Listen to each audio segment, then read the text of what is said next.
Il est 9 heures ici à Paris, 8 heures à Libreville. Bonjour à tous, voici les titres de ce lundi. Les Gabonais dans l'attente de la prestation de serment du général Brice Oligui Nguema.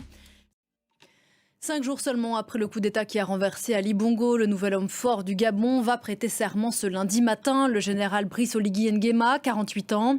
Une main de fer dans un camp de velours, dit-on, qui va refermer la page de plus d'un demi-siècle de règne de la famille Bongo sur le pays.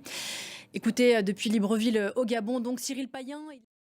Le Niger, on en parlait à l'instant, ce dimanche a été marqué par le 3e jour consécutif de manifestations à l'encontre de la présence de soldats français dans le pays.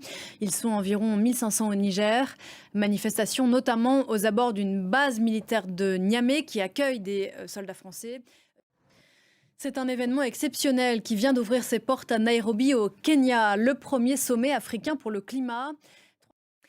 Et puis toujours dans l'actualité africaine, les premiers résultats des élections municipales et régionales en Côte d'Ivoire. Il place en tête le parti au pouvoir.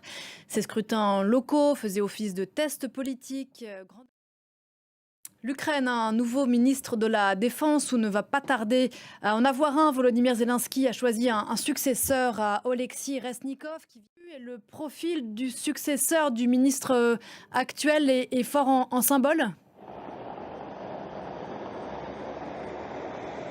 Oui, tout à fait. La décision de Volodymyr Zelensky de limoger son ministre de la Défense, Oleksiy Reznikov, ne vient pas comme une surprise. Depuis plusieurs mois, le ministère de la Défense était au cœur de plusieurs scandales, des scandales de corruption notamment sur... Emmanuel Chaz depuis Kiev en Ukraine. Merci beaucoup Emmanuel.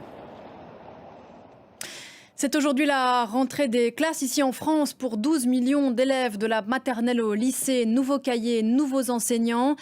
Toujours un moment intense tant pour les parents que pour leurs enfants. Alors bonne journée à eux tous. Loin de la France, c'est la rentrée aussi en Syrie, notamment pour près de 4 millions d'enfants dans les zones qui sont contrôlées par le gouvernement. Et quelle rentrée dans ce pays toujours en guerre, étouffé par la crise économique, et ce alors que 2 millions de petits Syriens ne pourront pas retourner à l'école. Joanna Citruc. Il est 9h17 ici à Paris. Si vous nous rejoignez dans Paris Direct, je vous en rappelle certains des titres. Les Gabonais dans l'attente de la prestation de serment du général Brice Oligui Nguema.